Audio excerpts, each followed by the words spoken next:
Merhaba arkadaşlar, örgü kanalıma hoş geldiniz. Minik kız bebeklerimiz için kolay model tığ işi uzun kollu bir elbise yaptım.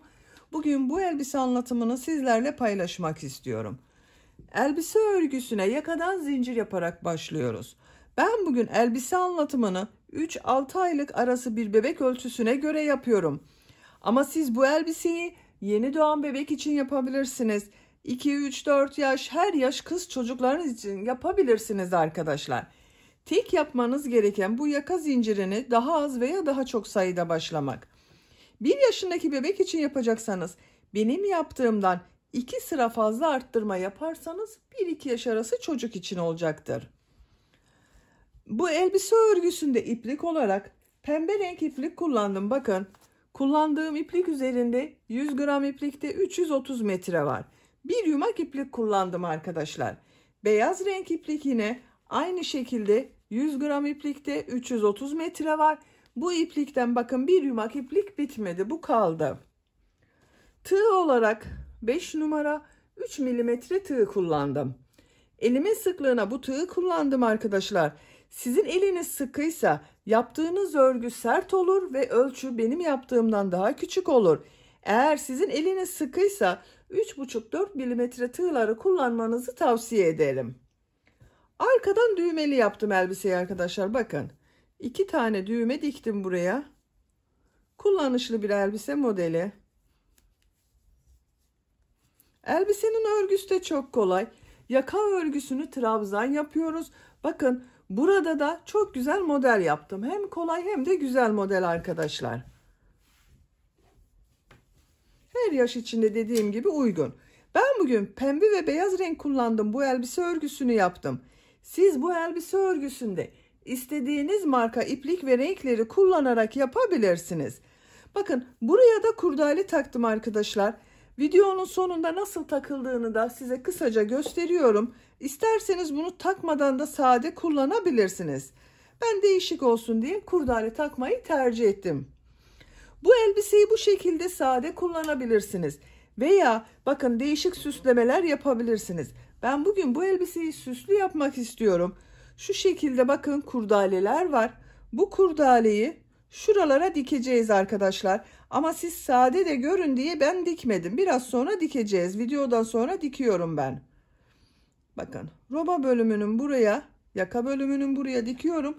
Birer tane de kol uçlarına. Şuraya dikeceğiz. Güzel olacak. İsterseniz tercihinize göre bu etek ucunu da bu şekilde çiçek süsleme yapabilirsiniz. Ama biz bugün sade olarak görün diye dikmedim arkadaşlar. Bitmiş olarak size ölçülerini söylüyorum. Başlamadan önce fikriniz olsun. Kol altının buradan gövde genişliğini ölçüyorum. 23 santimetre. Yüksekliğini ölçüyorum. Kol altından yükseklik 22 santimetre. Omuzdan itibaren tam yüksekliğini ölçüyorum. 35 santimetre. Kol yüksekliğini ölçüyorum. Kol altından yükseklik 14 santimetre. 3-6 ay bebek için güzel bir ölçü arkadaşlar. Ama bebeğiniz kilolu olmazsa 6-12 ayda kullanabilir. İplik tığı hazırlayalım. Hep birlikte bu güzel elbise örgüsüne başlayalım. Örgü kanalıma abone değilseniz abone olmayı unutmayın lütfen. Örgü kanalıma abone olmak ücretsiz. Örgü kanalıma ücretsiz abone olup orada bulunan zil şeklini dokunarak açık yaparsanız kanalıma video yüklediğim zaman ilk önce size bildirim gelir. Örgülerimden herkesten önce sizin haberiniz olur. İzlediğiniz videolarıma beğeni ve yorumlarınızı yaparsanız çok sevinirim arkadaşlar. Hepinize kolay gelsin. İyi çalışmalar.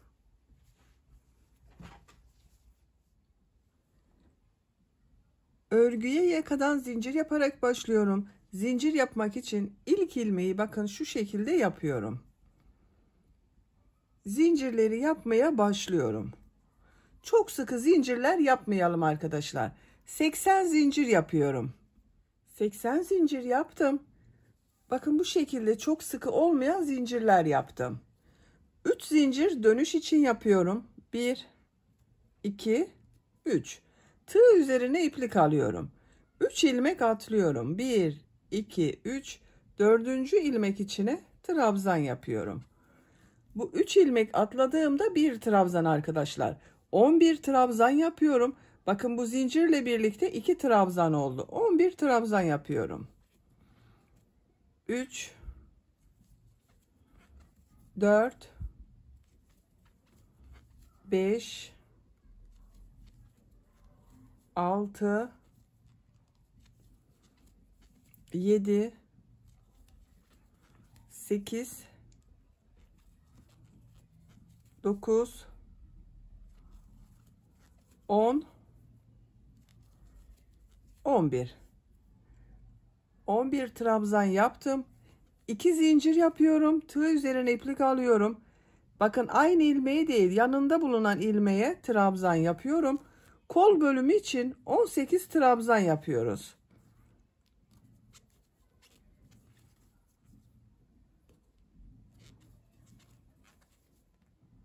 Bakın 3 trabzanı yaptım. 18 trabzanı tamamlayalım. Kol bölümü için 18 trabzan yaptım. 2 zincir yapıyorum. Tığ üzerine iplik alıyorum. Diğer ilmek içine trabzan yapıyorum. Diğer ilmekleri de trabzan yaparak devam ediyorum. 22 trabzan yapalım. 22 trabzanı yaptım. 2 zincir yapıyorum. Diğer kol bölümü için 18 trabzan yapıyorum. Bakın bu kolda 18 trabzan yaptım. Bu kol içinde 18 trabzan yapıyorum. Diğer ilmeğe trabzanı yapıyorum.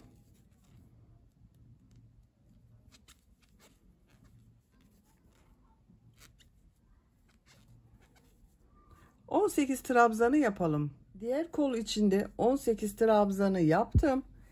2 zincir yapıyorum. Tığ üzerine iplik alıyorum.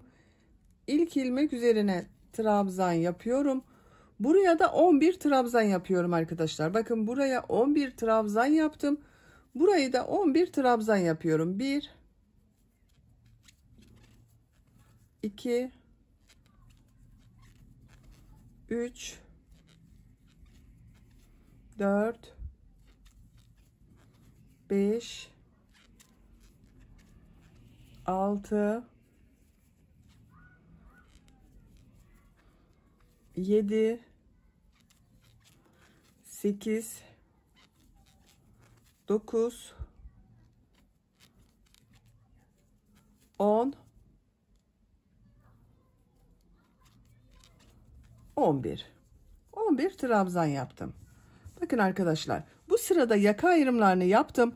Buralara 11 trabzan yaptım. Kol için 18 trabzan yaptım. Bunun ikisinin toplamı olan buraya da 22 trabzan yaptım. Siz bunu yeni doğan bebek için yapıyorsanız buraları 9 trabzan yapabilirsiniz. Bunun toplamı olarak burayı 18 trabzan yapabilirsiniz.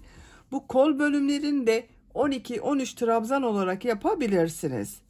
Daha büyük çocuk için yapacaksanız da buraları kaç trabzan yaptıysanız buraya yaptığımız trabzanı 2 katı yapacaksınız arkadaşlar. 12 trabzan yaptıysanız burayı 24 trabzan, kol bölümünde 20-22 trabzan yapabilirsiniz. Şimdi ikinci sıradayız. Bir zincir yapıyorum, örgüyü çeviriyorum. İlk ilmek üzerine trabzan yapıyorum. Diğer ilmekleri de trabzan yaparak devam ediyorum. Bu arttırma yapacağımız 2 zincire kadar devam edelim. Arttırma yapacağım yere kadar bakın trabzanları yaptım. 11 trabzan yaptım buraya arkadaşlar. Tığ üzerine iplik alıyorum. Bu arttırma yerine bir trabzan, 2 zincir, bir trabzan yapıyorum.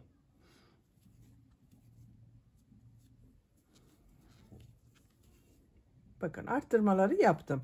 Tığ üzerine iplik alıyorum. Diğer ilmeklere trabzan yaparak devam ediyorum.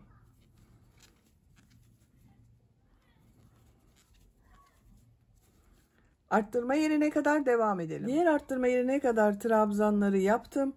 Buraya bir trabzan, 2 zincir, bir trabzan yapıyorum.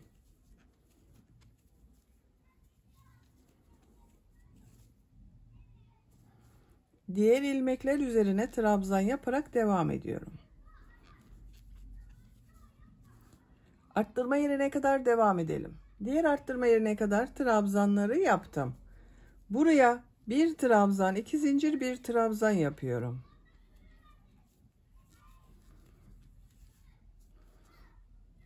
İlmekler üzerine trabzan yaparak devam ediyorum.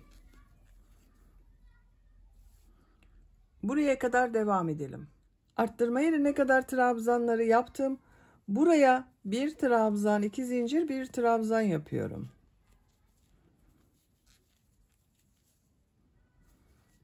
Diğer ilmeklere trabzan yaparak devam ediyorum.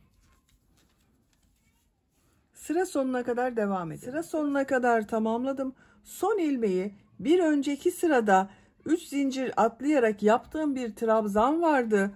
Bunun son zincir üzerine bakın tığ takıyorum, trabzan yapıyorum. 2 sırayı tamamladım arkadaşlar.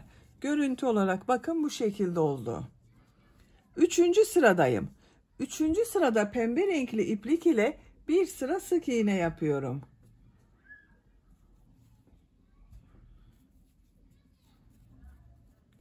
İlmek rengini pembe renkli yapıyorum. Bir zincir yapıyorum. Örgüyü çeviriyorum. İlk ilmek üzerine sık iğne yapıyorum.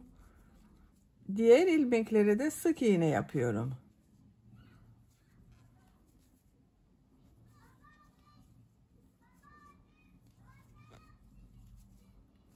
Arttırma yerine kadar devam edelim. Arttırma yerine kadar bakın sık iğneyi yaptım. Buraya bir sık iğne, 2 zincir, bir sık iğne yapıyorum arttırma yerine.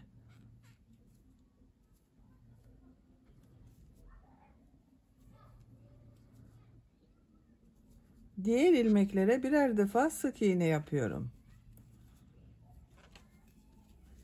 Diğer arttırma yerine kadar devam edelim. İlmekler üzerine sık iğne yaparak arttırma yerine kadar tamamladım. Arttırma yerine bir sık iğne, 2 zincir, bir sık iğne yapıyorum. Diğer ilmeklere birer defa sık iğne yapıyorum. Bu arttırma yerinde de bir sık iğne, 2 zincir, bir sık iğne yapalım. Diğer ilmeklere birer defa sık iğne yapalım.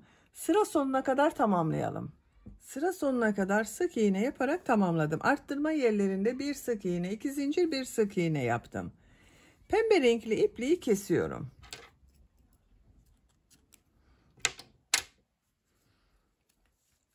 Dördüncü sıradayım. 4. sırada beyaz renkli iplik ile trabzan sırası yapıyorum. Bakın beyaz renkli ipliği burada bekletiyordum. Bu ilk ilmeğe tığı takıyorum. Beyaz renkli ipliği ilmek yapıyorum bakın burada. Bir zincir yapıyorum. Tığ üzerine iplik alıyorum. İlk ilmek üzerine trabzan yapıyorum. Diğer ilmeklere trabzan yaparak devam ediyorum. Trabzan sırası yapıyoruz. Arttırma yerine kadar devam edelim. Arttırma yerine kadar trabzanı yaptım. Bu arttırma zincirinin üzerine bir trabzan, 2 zincir, bir trabzan yapıyorum. Diğer ilmeklere birer defa trabzan yapıyorum. Bakın arkadaşlar. Arttırma yerlerinde bir trabzan, 2 zincir, bir trabzan yapalım. Diğer ilmeklere birer defa trabzan yapalım. Bu trabzan sırasını 2 sıra yapalım. Daha sonra tekrar pembe renkli sık iğne yapacağız arkadaşlar. 2 sıra beyaz trabzan sırasını tamamlayalım. 2 sıra trabzanı tamamladım arkadaşlar bakın. Bu arttırma yerlerinde yine bir trabzan, 2 zincir, bir trabzan yaptım. Pembe renk ile sık iğne yaptığım sıradayım. İlmek rengini pembe renkli yapıyorum. Bir zincir yapıyorum, örgüyü çeviriyorum. Bak beyaz ipliği burada bekletiyorum. İlk ilmek üzerine sık iğne yapıyorum. Diğer ilmekleri sık iğne yaparak devam ediyorum.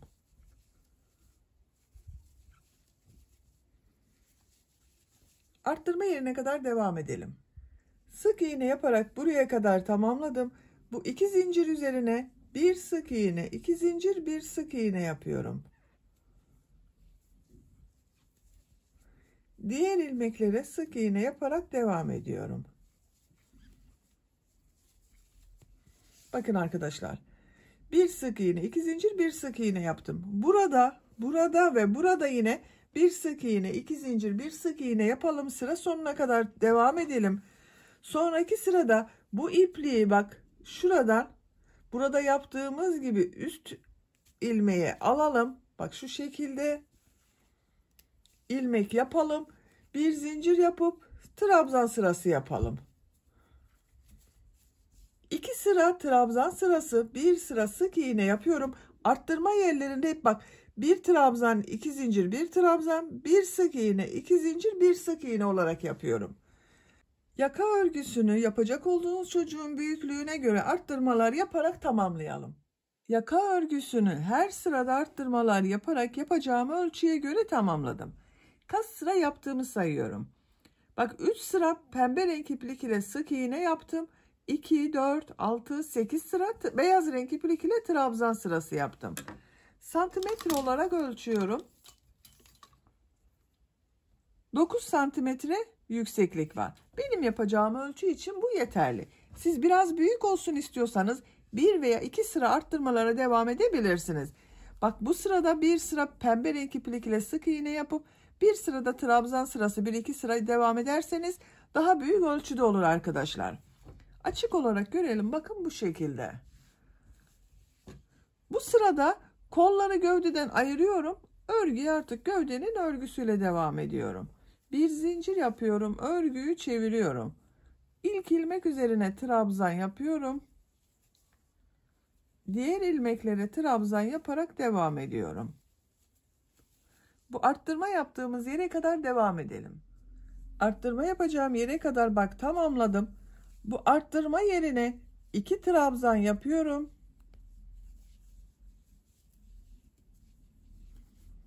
Bir zincir yapıyorum. Kolda bulunan bütün ilmekleri atlıyorum. Bu arttırma yerine 2 trabzan yapıyorum.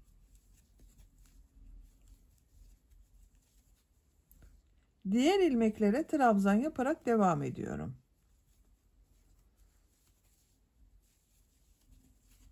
Bak, bir zincir ile ön ve arka bölümü burada birleştirdik arkadaşlar. Kol altının görüntüsü böyle. Buraya kadar devam edelim. Arttırma yapacağım yere kadar bak trabzanları tamamladım. Bu arttırma yerine yine 2 trabzan yapıyorum.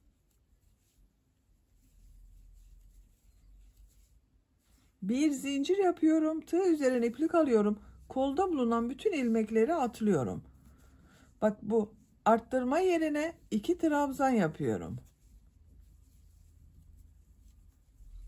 Diğer ilmeklere trabzan yaparak devam ediyorum.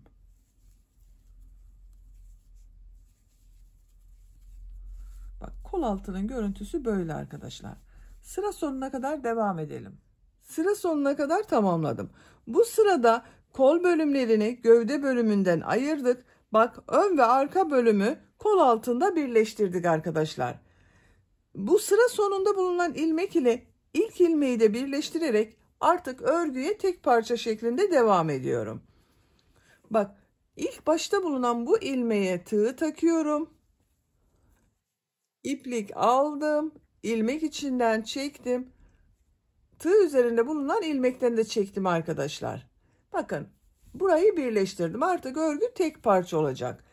Trabzan sırasının şeklinin değişmemesi için yine örgüyü değiştiriyorum. Bakın yuvarlak oldu ama 2 zincir yapıyorum. Örgüyü çeviriyorum.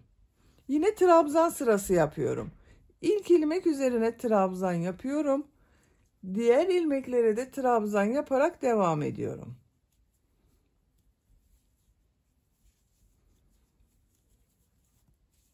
Bakın bir sıra daha trabzan sırası yapacağız.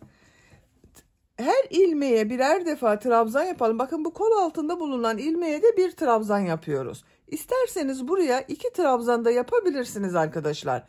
Biraz geniş olsun derseniz bu kol altında bulunan ilmeğe 2 trabzan yapabilirsiniz. Sıra sonuna kadar devam edelim.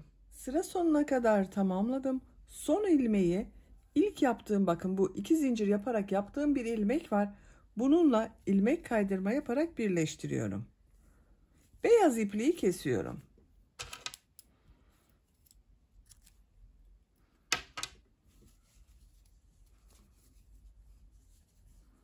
İlmeğin içinden çektim. Bakın arkadaşlar.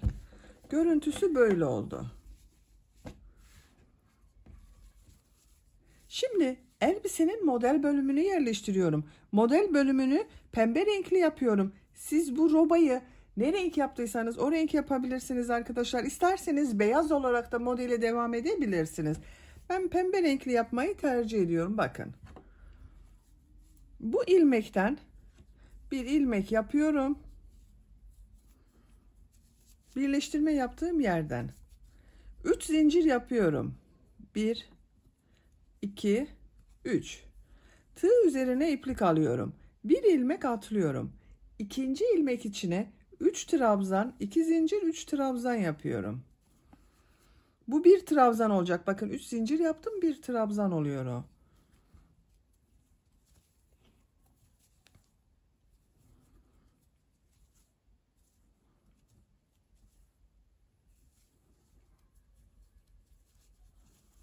Aynı ilmek içine 3 trabzan, 2 zincir, 3 trabzan yapıyorum. Tığ üzerine iplik alıyorum. Bir ilmek atlıyorum. İkinci ilmeğe bir trabzan yapıyorum. Tığ üzerine iplik alıyorum. Bir ilmek atlıyorum. İkinci ilmeğe burada yaptığım gibi 3 trabzan, 2 zincir, 3 trabzan yapıyorum.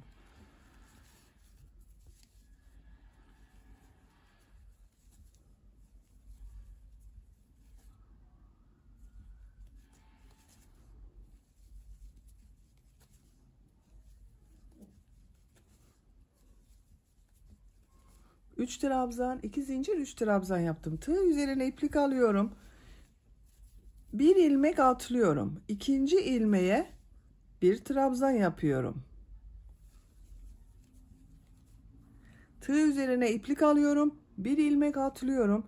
İkinci ilmeğe 3 trabzan, 2 zincir, 3 trabzan yapıyorum.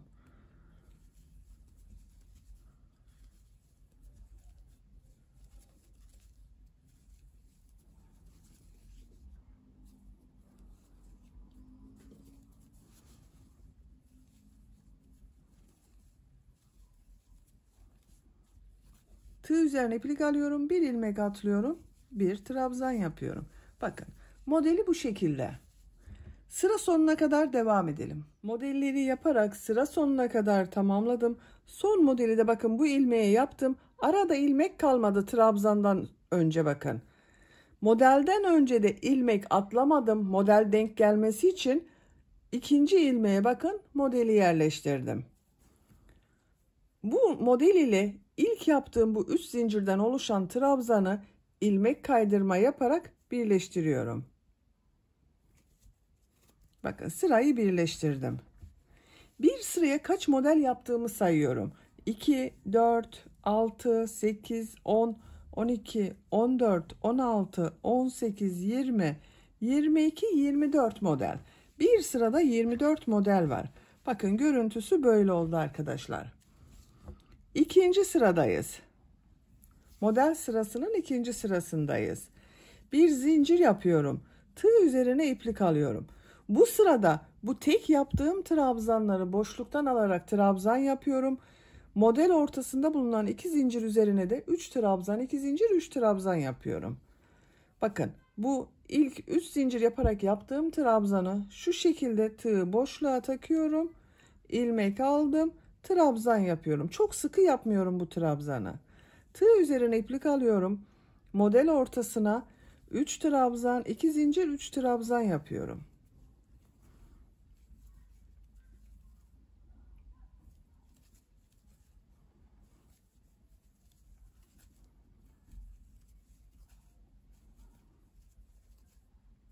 Tığ üzerine iplik alıyorum. Bakın bu tek yaptığım trabzanı boşluktan alıyorum. Şu şekilde tığı boşluğa takıyorum. İlmek aldım. Uzun yapıyorum trabzanı arkadaşlar. Çok sıkı yapmıyorum bu trabzanı. Bir trabzan yapıyorum. Tığ üzerine iplik alıyorum.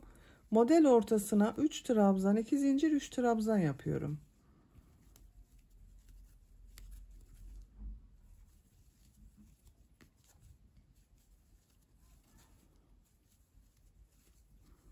İkinci modeli yaptım. Tığ üzerine iplik alıyorum. Bu trabzanı boşluktan alıyorum. Trabzan yapıyorum. Model ortasına 3 trabzan, 2 zincir, 3 trabzan yapıyorum.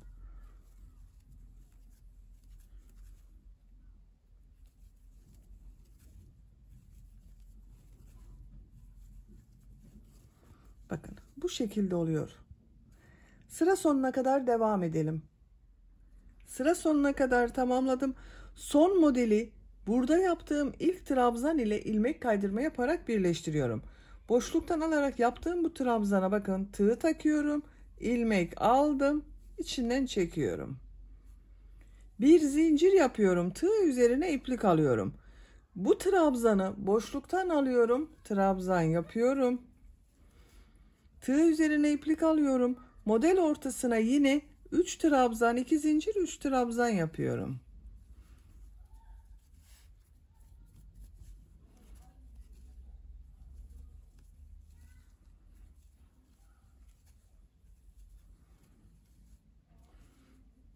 Bu trabzanı boşluktan alıyorum, trabzan yapıyorum. Bakın bunu uzatarak yapıyorum arkadaşlar. Diğer model ortasına da 3 trabzan, 2 zincir, 3 trabzan yapıyorum.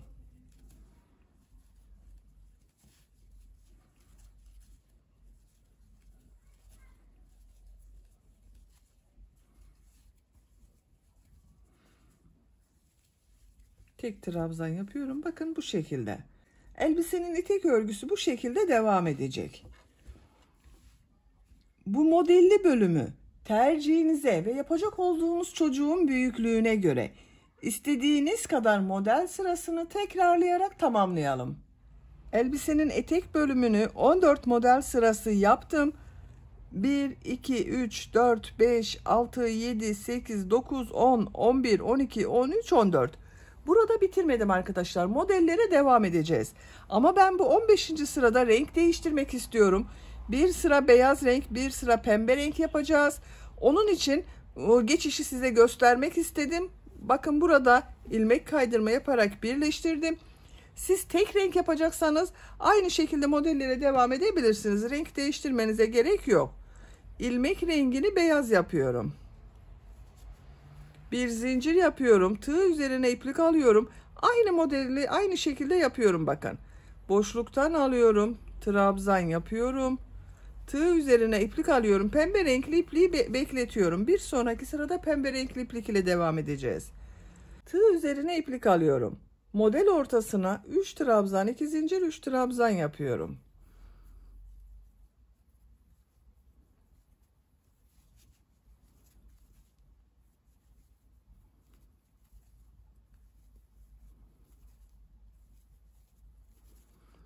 Bu tek trabzanı boşluktan alıyorum, trabzan yapıyorum.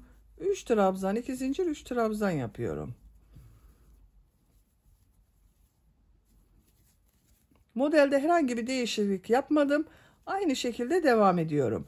Bir sonraki sırada pembe renkli yapacağız. Bir daha sonraki sırada beyaz renkli. Bu şekilde renkleri dönüşümlü yapacağız. Modeli değişiklik yapmadım. Elbisenin etek örgüsüne bu renkleri değiştirerek devam edelim. Siz tek renk yapıyorsanız bu beyaz renkliye başlamanıza gerek yok arkadaşlar. Aynı şekilde devam edebilirsiniz. Etek örgüsünü tamamlayalım. Model bölümünü 18 sıra olarak yaptım arkadaşlar. 14 sırayı pembe renkli olarak yaptım. 15. sırada beyaz renkli yaptım. 16. sırayı pembe renkli yaptım. 17. sırayı beyaz renkli yaptım. 18. sırayı pembe renkli yaptım. İlmek kaydırma yaparak bakın sıra sonunda birleştirdim. Pembe renkli ipliği kesiyorum burada.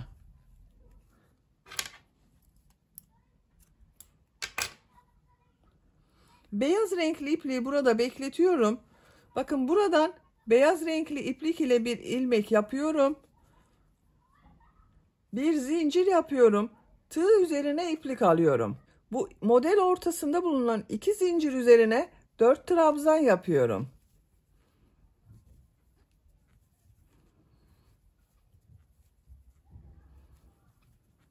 Dört trabzanı yaptım. 2 zincir yapıyorum. Bakın bu en son yaptığım trabzanın şu ilmeğe tığ takarak minik bir pıtırcık model yapıyorum. Bu 2 zincir üzerine 4 trabzan daha yapıyorum.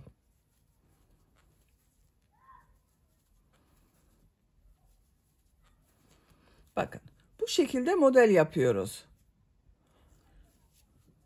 Bir zincir yapıyorum. Bu boşluktan alarak yaptığım trabzanı ilmek üzerine sık iğne yapıyorum. Bir zincir yapıyorum. Diğer model ortasına 4 trabzan yapıyorum.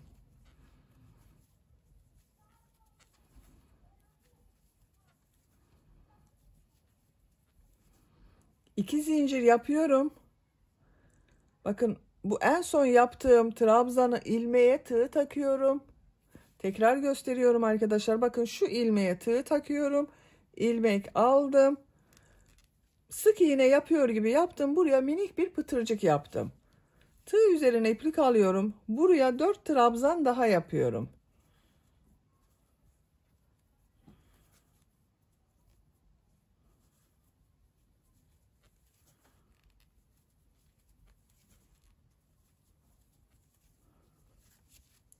Bakın ikinci modeli yaptım. Bir zincir yapıyorum. Bu tek trabzan üzerine sık iğne yapıyorum. Bir zincir yapıyorum. Diğer modele 4 trabzan yapıyorum. Bakın bu şekilde model oluşuyor. Pıtırcıklı model. Sıra sonuna kadar devam edelim. Modelleri sıra sonuna kadar yaptım. Bir zincir yapıyorum. Bu ilk yaptığım ilmek ile ilmek kaydırma yaparak birleştiriyorum. İpliği kesiyorum. Ben ipliği kestim. İlmek içinden çekiyorum.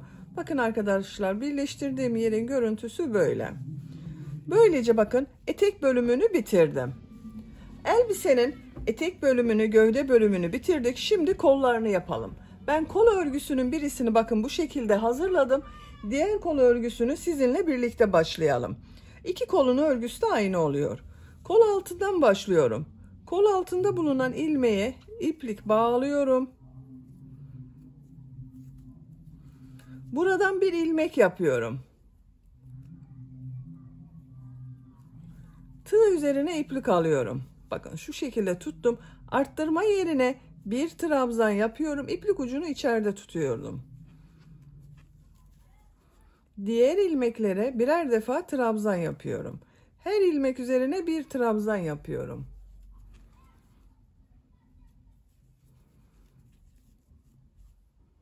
Sıra sonuna kadar devam edelim.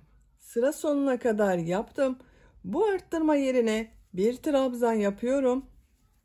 Sıra başında da aynı yaptım bakın arkadaşlar. Son yaptığım ilmeği bu ilmek ile ilmek kaydırma yaparak birleştiriyorum. İlk yaptığım ilmek ile. Bakın kol altının görüntüsü böyle oldu. 2 zincir yapıyorum. Örgüyü çeviriyorum. İlk ilmek üzerine bakın şu ilk ilmek üzerine trabzan yapıyorum. Diğer ilmeklere trabzan yaparak devam ediyorum. Sıra sonuna kadar devam edelim. Sıra sonuna kadar yaptım. Son yaptığım ilmeği ilk yaptığım bu ilmek ile ilmek kaydırma yaparak birleştiriyorum. Bakın arkadaşlar ikinci sırayı yaptım. Kol görüntüsü böyle oldu. Ben kol örgüsünü trabzan olarak devam ediyorum. Bak bunda olduğu gibi. Siz isterseniz bu yaka örgüsünde yaptığımız gibi 2 sıra trabzan, 1 sıra pembe renk iplik ile sık iğne yapabilirsiniz. Veya kol örgüsünü sade pembe renk ile devam edebilirsiniz. Ben bu şekilde yapmayı tercih ettim. 2 zincir yapıyorum. Örgüyü çeviriyorum. İlk ilmek üzerine trabzan yapıyorum. Diğer ilmeklere trabzan yaparak devam ediyorum. Bakın arkadaşlar. Sıra sonuna kadar devam edelim. İlmek kaydırma yapalım, birleştirelim. Örgüyü çevirelim. Trabzan olarak devam edelim. Kolun örgüsünü bu şekilde devam edeceğiz. Ben örgüyü çevirerek örmeyi tercih ediyorum arkadaşlar. Bakın görüntü böyle oluyor. Eğer siz örgüyü çevirmeden düz devam ederseniz sizin kol örgüsü farklı görünecektir. Öyle de yapabilirsiniz. Kol örgüsünü yapacak olduğunuz bebeğinizin büyüklüğüne göre tamamlayabilirsiniz. Ben bu kol örgüsünü bakın bu kadar yaptım. Kaç sıra yaptığımı sayıyorum. 2, 4, 6, 8, 10, 12, 13 sıra beyaz renkli iplik ile trabzan sırası yaptım. Eksiltme veya arttırma yapmadım arkadaşlar. Burada başladığım sayı ile kol örgüsüne devam ettim. Kolun örgüsünü tamamlayalım. Bu bilek bölümünü sizinle birlikte yaparız. Kol örgüsünü 13 trabzan sırası olarak yaptım. 1, 2, 3, 4, 5, 6, 7, 8, 9, 10, 11, 12, 13. Ben diğer kol örgüsünde 13 trabzan sırası yaptım. Sonra bu bileklik bölümünü yaptım. Pembe renk iplik ile yapmadan önce bir sıra beyaz renk iplik ile sık iğne yapacağız. Aralarda kesmeler de yapacağız arkadaşlar. Bakın. Bu şekilde genişlik var. Biraz dar olacak kol ucu. En son ilmek kaydırma yaparak sırayı birleştirdim. Bir zincir yapıyorum. Örgüyü çeviriyorum. İlk ilmek üzerine sık iğne yapıyorum. Bir ilmek atlıyorum. İkinci ilmeğe sık iğne yapıyorum. 3 ilmek üzerine sık iğne yapıyorum. Bakın 3 sık iğne yaptım. Bir ilmek atlıyorum. 3 sık iğne yapıyorum.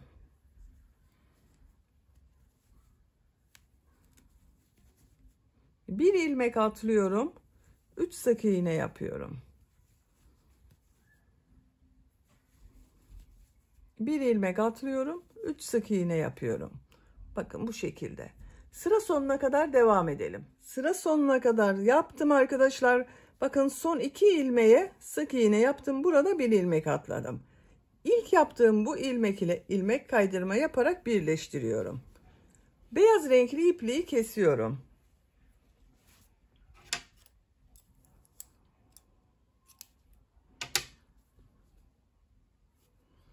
Bakın. Arada atlamalar yaptım. Kol ucu biraz toparladı bakın. Diğer kol örgüsünde bakın uç bölümde bileklik bölümünü pembe renkli yaptım. Bu sırada pembe renk iplik ile sık iğne yapıyorum.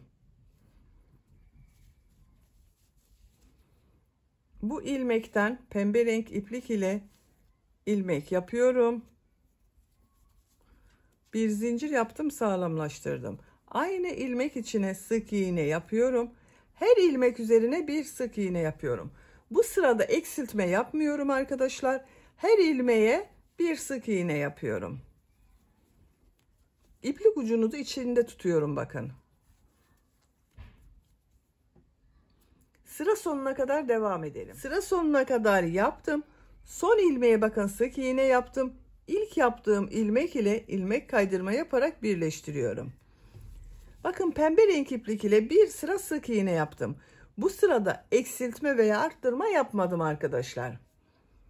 Bir zincir yapıyorum. İlk ilmek üzerine sık iğne yapıyorum. Diğer ilmeklere sık iğne yaparak devam ediyorum. Sıra sonuna kadar devam edelim. Sıra sonuna kadar tamamladım. Son ilmeği ilk ilmek ile ilmek kaydırma yaparak birleştiriyorum. 2 sıra pembe renk iplik ile sık iğne yaptım. Bakın görüntüsü böyle oldu arkadaşlar. Ben bir sıra daha sık iğne yapmak istiyorum. Ama siz tercihinize göre burada bitirebilirsiniz. 2 sıra yeterli olabilir. Bir zincir yapıyorum. Aynı ilmek içine sık iğne yapıyorum. Diğer ilmeklere sık iğne yaparak devam ediyorum. Sıra sonuna kadar devam edelim. Sıra sonuna kadar tamamladım. Son ilmeği ilk ilmek ile ilmek kaydırma yaparak birleştiriyorum. İpliği kesiyorum.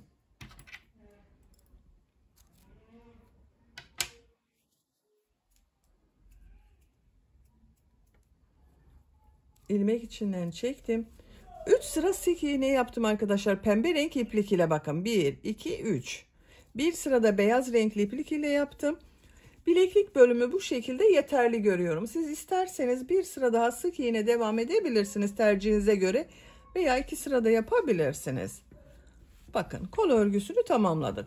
Diğer kolun örgüsünde bu kol örgüsünü başladığınız gibi başlayıp tamamlayabilirsiniz. Şimdi elbisenin yakasını yapalım. Yakasını yapmadan önce bu arka bölümde sık iğne ve buraya da düğme için düğme ilikleri yapmak istiyorum. Bakın bu ilk ilmekten başlıyorum.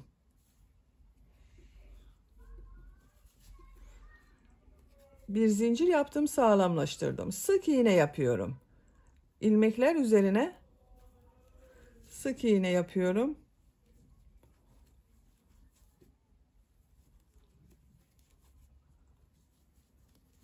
Her trabzan sırasına 2 sık iğne yapabilirsiniz. Bu pembe renk ile yaptığımız sık iğneye de bir sık iğne yapabilirsiniz arkadaşlar. Bakın bu şekilde. Buraya kadar devam edelim. Buraya kadar sık iğneleri yaptım arkadaşlar. Bakın görüntü böyle oldu. Diğer tarafta da sık iğneler yapıyorum. Buraya sık iğne yaparken düğme iliği yapacağız arkadaşlar. Birisini bu ortaya, bir diğerinde yaka başlangıcına. Diğer tarafı bakın, son ilmeğe sık iğne yaptım. Diğer taraftan da ilk ilmeğe sık iğne yapıyorum. Gördüğüm ilmeklere sık iğneler yapıyorum.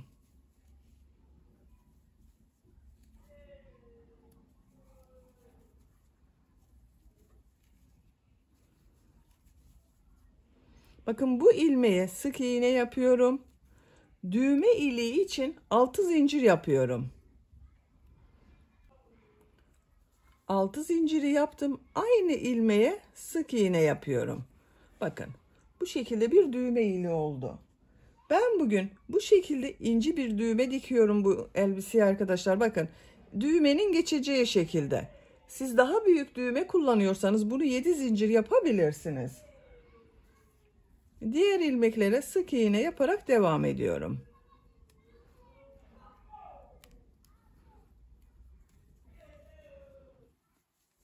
İkinci düğme iliğini buraya yapacağız. Buraya kadar devam edelim. Yaka başlangıcına kadar sık iğneyi yaptım. Buraya da ikinci düğme iliğini yapıyorum. Bu düğme iliği için 6 zincir yaptım.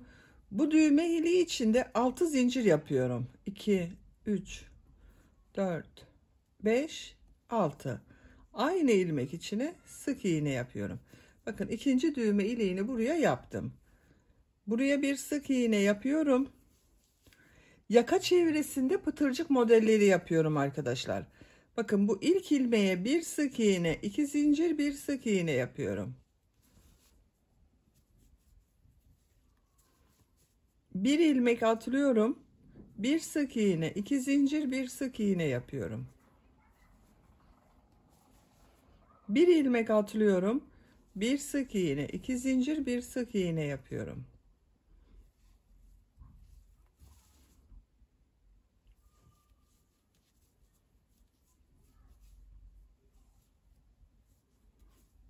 Bakın bu şekilde pıtırcık modelleri oluyor. Sıra sonuna kadar devam edelim. Yaka çevresinde pıtırcık modeli yaparak buraya kadar tamamladım. Son yaptığım modeli bu ilk ilmek ile ilmek kaydırma yaparak birleştiriyorum. İpliği kesiyorum. Biraz uzun kesiyorum arkadaşlar. Bakın şu şekilde uzun kesiyorum. Buraya düğme dikeceğiz. Bu düğme ilikleri yaptığım yerin karşısına düğmelerini dikeceğiz. Elbisenin örgüsünü bitirmiş oldum. Bakın arkadaşlar bu şekilde oldu. Çok güzel oldu. Minik kızlarımız için çok güzel bir elbise yaptım. Bakın buraya kurdale taktım. Yarısını da sizinle takmak istiyorum. Nasıl taktığımı görün istiyorum arkadaşlar. Bakın bu şekilde 1 metre bir kurdale var. 1 metre burası için, 1 metre diğer yarısı için. 2 metre kurdaleye ihtiyacımız var. Ama siz bunu yapmasanız da olur. Tercihinize göre kurdale takmadan da kullanabilirsiniz. Bakın kol altından şu ilmeğe şu şekilde alıyorum. Kurdaleyi ikiye katladım. Yorumlardan bununla ilgili çok soru geldi. Nasıl takıyoruz diye arkadaşlar. O arkadaşlar için gösteriyorum bunu. Bakın böyle taktım. Burada sağlam oldu. Şöyle bakın 3 ilmek var. İkisini tığ üzerinde tutuyorum. Bir ilmek altta kalıyor bakın. Kurdaleyi alıyorum. İçinden çekiyorum. Bakın şurada 3 trabzan var. 2 trabzan üstte alıyorum. 1 trabzan altta kalıyor. Şu şekilde çekiyorum.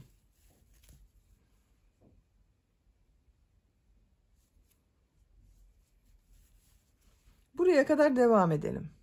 Bakın kurdaleyi taktım arkadaşlar. Diğer tarafı da aynı şekilde başlayıp takabilirsiniz. Şu şekilde fiyonk bağlıyorum.